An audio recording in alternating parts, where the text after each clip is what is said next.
Deus. Por favor, Salmo 139. Salmo 139. Vamos passear um pouquinho sobre a consciência do salmista, né? No caso do Salmo 139, nós estamos falando de Davi e do tempo de Davi. Diz assim o Salmo 139. Senhor, tu me sondas e me conheces. Sabes quando eu assento e quando me levanto. De longe penetra os meus pensamentos. Esquadrinha o meu andar e o meu deitar. E conhece todos os meus caminhos. Ainda que a palavra não chegou à língua, e tu, Senhor, já conheces toda. Tu me cercas por trás e por diante, e sobre mim põe a mão. Vamos ficar até aqui. Você deixa a sua Bíblia aberta, que a gente ainda vai voltar no Salmo 139. No momento você pode se assentar com a sua Bíblia aberta, por favor, em nome de Jesus. O início do Salmo 139 é uma expressão linda, né? Do salmista diante de Deus, colocando a sua consciência, o seu coração diante de Deus, reconhecendo a soberania de Deus sobre a vida dele. Eu gostaria de fazer um pouco dessa aplicação sobre a igreja. Eu não sei se você tem a mesma percepção, mas parece que quanto mais o tempo passa, a igreja ela cresce, mas ela apresenta muitas doenças, ela também não cresce na mesma proporção em saúde. A gente começa a detectar situações dentro da igreja de Cristo, aonde o tempo vai passando e uma doutrina nova aparece. O tempo vai passando, um ensino novo aparece. O tempo vai passando, um comportamento novo aparece. Mas quando você começa a colocar o evangelho sobre o que está acontecendo, a maioria das percepções, ela não é boa. A gente começa a observar que a igreja está adoecendo. E quando você vai para dentro da história da igreja, a gente vai vendo que esse movimento, ele já existe e ele faz muito tempo que existe. E o interessante é que ensinos diferentes são colocados para a igreja. Esses ensinos geram confusão dentro da igreja. Dentro dessa confusão, a igreja adoece. E dentro de uma igreja adoecida, há um aprisionamento religioso. E a pessoa diz que ela caminha com o Senhor, mas a religião dela traz angústia. A religião dela traz opressão. E o interessante é que quando você vai passeando na história da igreja, existe uma palavra que acompanha esse movimento. E essa palavra que acompanha esse movimento que tira a saúde da igreja chama-se cristianismo. João, lá na epístola dele, primeiramente na primeira carta de João e na segunda carta de João, ele dá um outro nome. Ele não trata esse movimento como o movimento do final dos tempos. Ele não trata isso como a escatologia, mas ele dá o nome desse movimento de anticristo. E ele ainda não está falando lá em Apocalipse, do anticristo dos últimos dias. Não, ele está falando do anticristo que está dentro da igreja, gerando esse adoecimento da igreja. Só que depois que o tempo passa, a igreja, ela pega o nome anticristo e não coloca mais empregado como João colocava. A igreja trata o anticristo como escatologia, como apocalipse. Mas João, na sua carta, não trata ele como o final dos tempos. Ele trata do movimento que tira a saúde da igreja.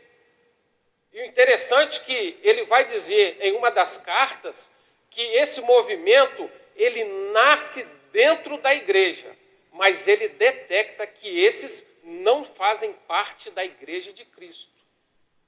Só que com o passar do tempo, ganha-se um outro nome, cristianismo. E o cristianismo, ele passa então a ser a palavra utilizada para o adoecimento da igreja. Só que a gente associa o cristianismo com o evangelho. E, na verdade, ele não tem nada a ver com o evangelho. Aí você fala, irmão, agora você me deixou preocupado, porque eu não estou entendendo nada. Mas o cristianismo, ele permite que as imagens sejam objetos de devoção. O cristianismo, ele permite que Mamon seja oferecido pela igreja. Mamon, ele não é uma imagem de adoração. Mamon é quando o dinheiro é colocado como senhor. É quando a moeda é colocada como um deus. Então, Mamon não é uma imagem de escultura. Mamon é a ganância, é o amor pelo dinheiro. Então, o cristianismo, ele promove campanhas em que nós somos chamados não para adorar a Deus, mas nós somos chamados para implementarmos uma ganância ao dinheiro. Então, Mamon, ele é oferecido pelo movimento do cristianismo. Então, as pessoas adoram a imagem pelo cristianismo, as pessoas adoram o dinheiro pelo cristianismo.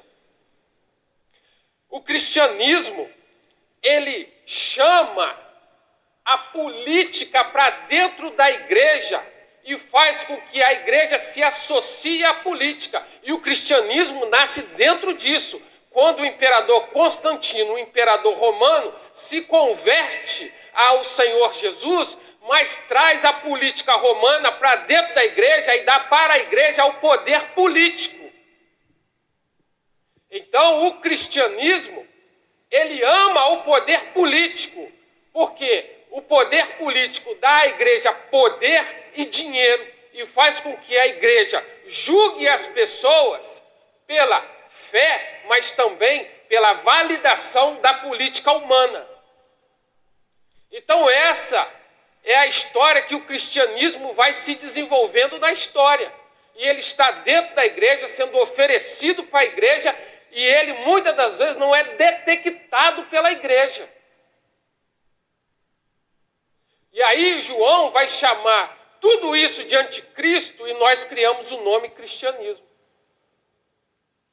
O cristianismo, ele diz e ele oferece para os cantores gospel riqueza para cantar louvores. O cristianismo, ele chama, aceita e transfere riqueza para quem se colocou para pregar o evangelho.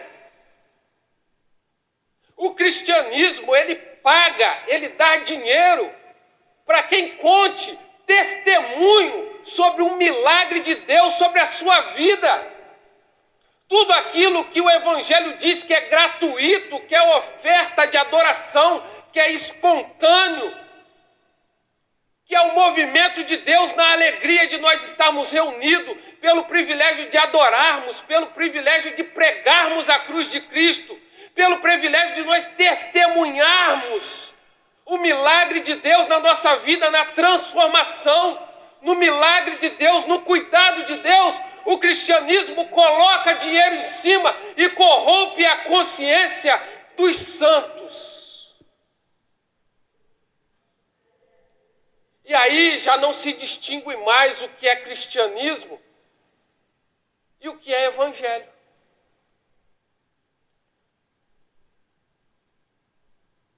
O cristianismo, ele permitiu e ele permite você matar alguém em nome de Deus.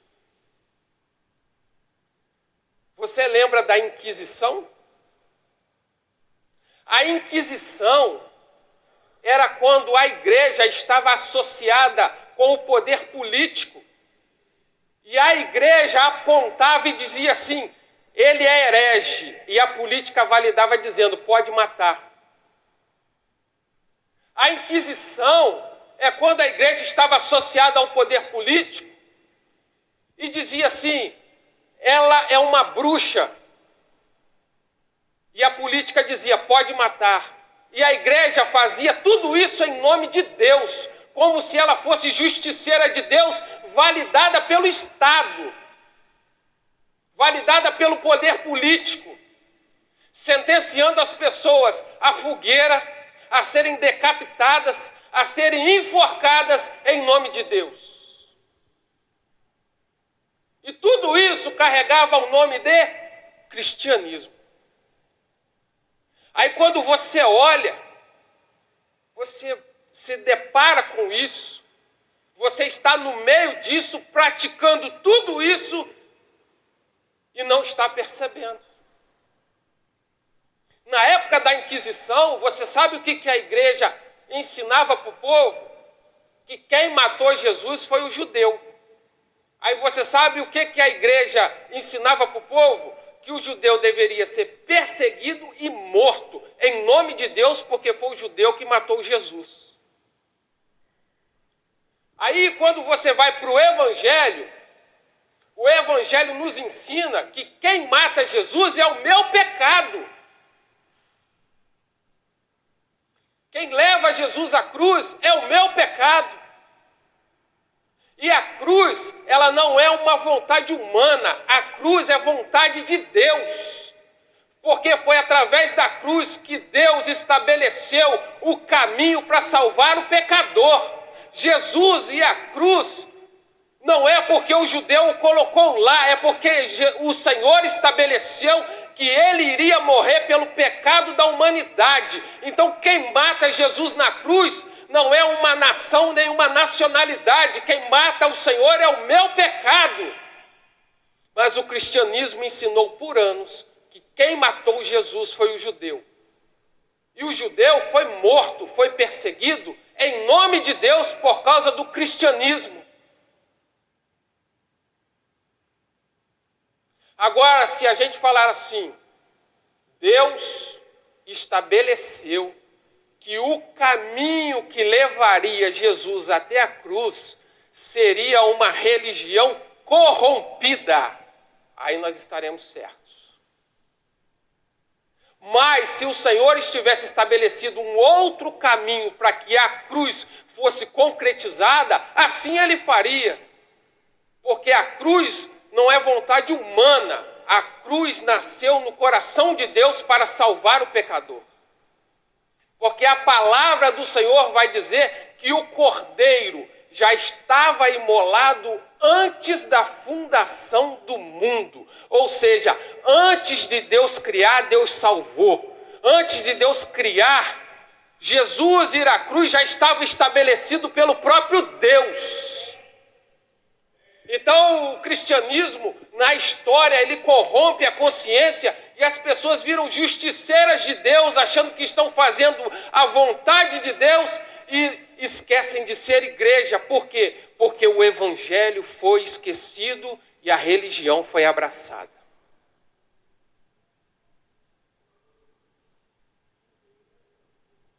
O cristianismo, ele aceita eu odiar quem tem uma religião diferente da minha.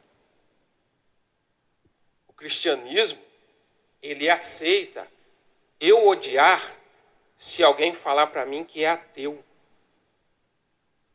O cristianismo, ele aceita eu odiar se um irmão tiver uma opinião política diferente da minha. O cristianismo, ele aceita eu odiar alguém da minha família por causa de um desafeto. Mas em tudo que eu falei, o evangelho não. O evangelho não. O evangelho não. E nos dias de hoje, os do cristianismo, Os do ódio, eles são encontrados dentro do templo. Eles são encontrados levantando as mãos e adorando a Deus, mas odiando em nome de Deus, matando em nome de Deus, julgando em nome de Deus. Os do cristianismo são encontrados dentro da igreja exercendo serviço, porque o cristianismo permite, mas o evangelho não. E aí nós precisamos entender que nós precisamos ser o cristão de Cristo e não o cristão do cristianismo. Porque há uma diferença gritante entre isso. Porque a história do cristianismo, ela é lastimável. Agora, a história do cristão, ela é linda, ela é bela.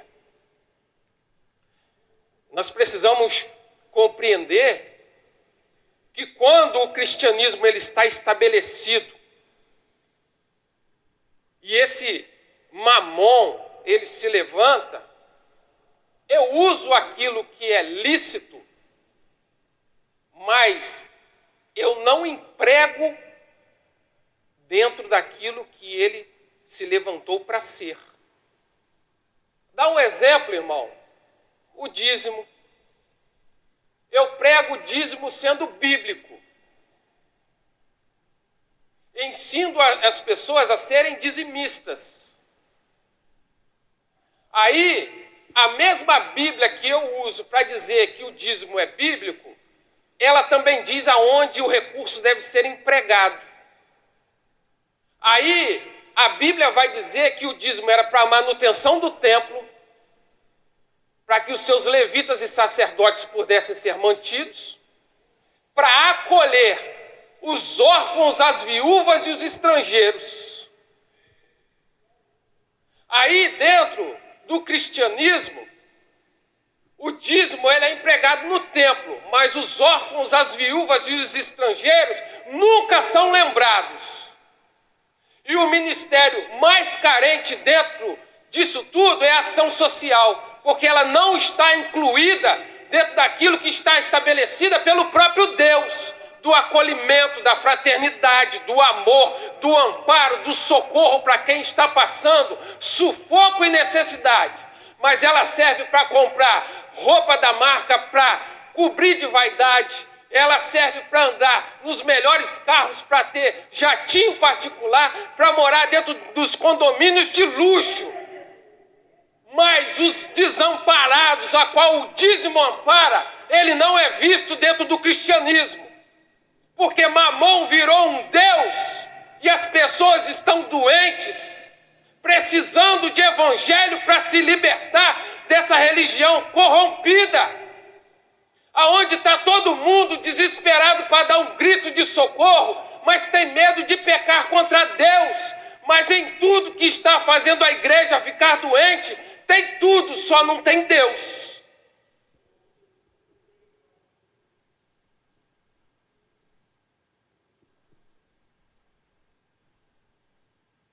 Aí a gente pode até dizer, mas na época do dízimo não tinha INSS, hoje tem.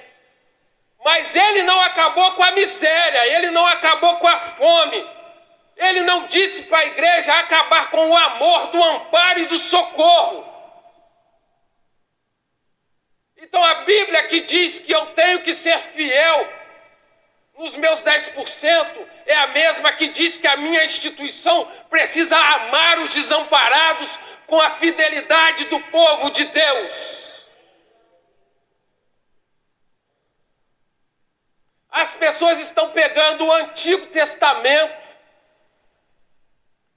e criando pessoas doentes, sem evangelho e sem Deus. A igreja cresce em número, mas se abate na enfermidade, porque conhece o cristianismo, mas não conhece o evangelho.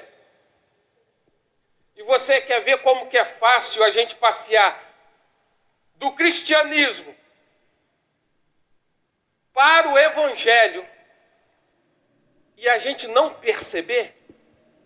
Nós vamos lá no Salmo 139 de novo. Vem comigo, lá no versículo de número 21.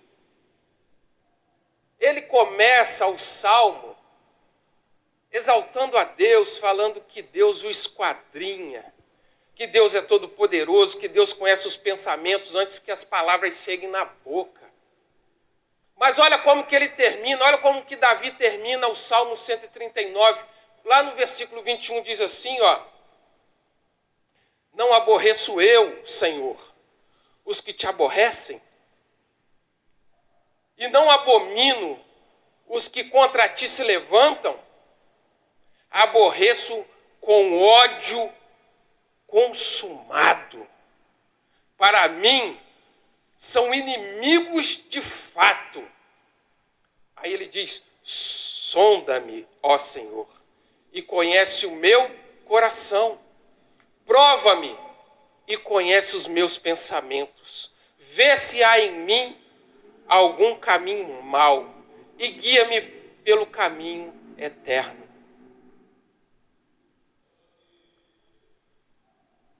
Esse salmo, como muitos outros,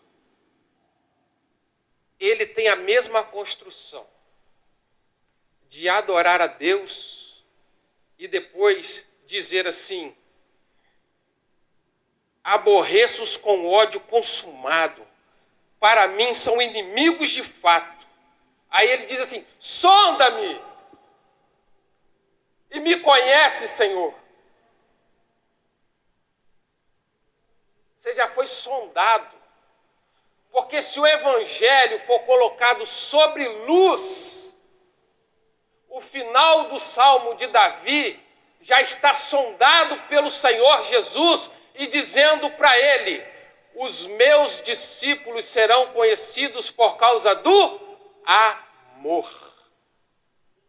Então você pega um contexto histórico do Antigo Testamento e quer dizer que você tem que usar os seus lábios proféticos, e na internet está cheio, para que o Senhor mande enfermidade sobre alguém, para que o Senhor mate alguém.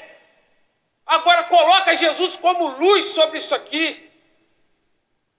Vai alguém diante do Senhor Jesus hoje falar o que Davi disse aqui, ó: eu abomino. E ele diz assim: aborreço-os com ódio consumidos. Quando você pega o evangelho, o ensino da cruz, e coloca sobre este salmo, ele começa bem.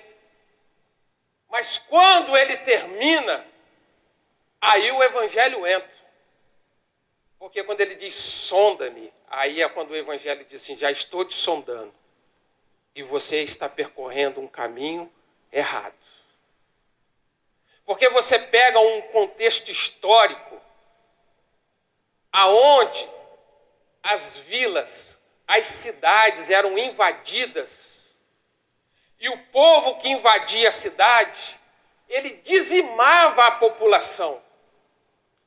Vários povos foram dizimados da terra porque invadiram o seu território e dizimaram aquele povo. Então lutar era permanecer vivo. Lutar era a única condição que se tinha para se manter vivo. Aí você pega um histórico desse, um momento da história como esse, e quer aplicar para dentro do evangelho como se hoje ele estivesse em pauta.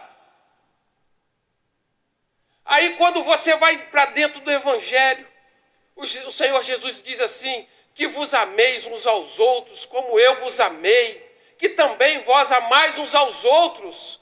Nisto conhecerão que sois meus discípulos, se vos amardes uns aos outros. Aí ele vai falar, o Senhor Jesus vai dizer: entra pela porta estreita, caminha pelo caminho estreito, porque esse te leva à salvação.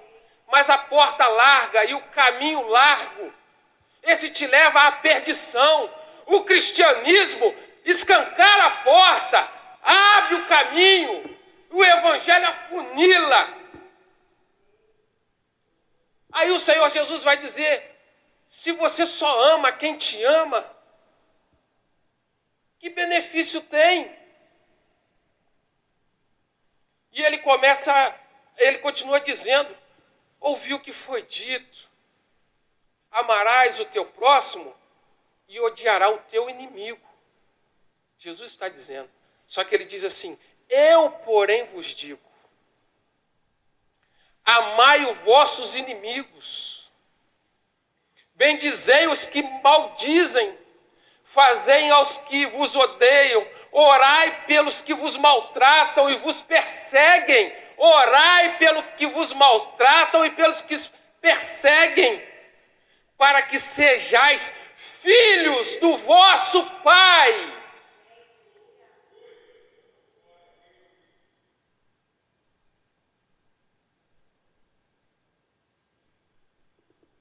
Porque faz com que o sol se levante sobre os maus e os bons, e a chuva desça pelos justos e injustos. Pois se amardes os que vos amam, que galardão tereis? Não fazem os publicanos também isso? Se vocês cumprimentarem unicamente os vossos irmãos, que bem fazeis? Não fazem isso também os publicanos? Sede vós perfeitos, como é perfeito o vosso Pai que está no céu. Quando o evangelho é colocado sobre o cristianismo, não sobra cristianismo. Que possamos ser os cristãos do evangelho. Que possamos ser discípulos de Jesus. É necessário que nós leiamos e guardemos no coração o que Jesus nos ensinou lá em Mateus, Marcos, Lucas e João. A partir dali, você ilumina qualquer coisa que for colocada à sua frente. Porque o próprio Jesus vai dizer que os nossos olhos, eles são a lâmpada do corpo. Se os nossos olhos forem maus, todo o corpo se tornará mau. E ele vai dizer que a palavra, ela é lâmpada para os nossos pés e luz para o nosso caminho. Se ela é luz para o caminho que eu estou percorrendo, quem é a lâmpada que vai iluminar tudo que me é ofertado, tudo que me é oferecido, tudo aquilo que eu preciso consultar para ver se é bom? A palavra. Foi ele quem disse. Ela precisa ser a lâmpada. Ela precisa ser a luz para que você consiga clarear o caminho que você está pisando e detectar aquilo que é bom e aquilo que é ruim. Só que hoje em dia, portanto, a igreja pregar e oferecer o cristianismo, as pessoas não estão conhecendo o evangelho. Porque o evangelho, ele desconstrói o cristianismo e ele é desesperador para a religião. Porque pelo evangelho você amadurece, você aprende a caminhar sozinho, você aprende a interpretar o que é oferecido, você consegue questionar o que está errado, você consegue pensar com a mente de Cristo e você consegue ser saudável, caminhando para o céu, rompendo as barreiras e vendo que o evangelho não é um aprisionamento, mas ele é uma liberdade, a qual eu sou escravo de Cristo mas eu sou livre porque Ele me libertou. Você pode se colocar de pé em nome de Jesus? A hora já está chegando, querido. 9 horas, não vamos passar do horário. Eu só quero e espero que o Senhor te traga todo o entendimento necessário para que você se mantenha saudável. Para que tudo aquilo que você se envolve seja orientado pelo Evangelho de Cristo. Por isso, faça a sua leitura diária. Mateus, Marcos, Lucas e João. Caminhe em paz, caminhe com alegria, caminhe com amor, caminhe em retidão, caminhe apaixonado pela vida, caminhe abraçando as pessoas, caminhe socorrendo os necessitados, caminhe deixando as pessoas conhecerem o seu sorriso, caminhe com a paz de Deus que excede todo o entendimento, porque Ele nos libertou. Que você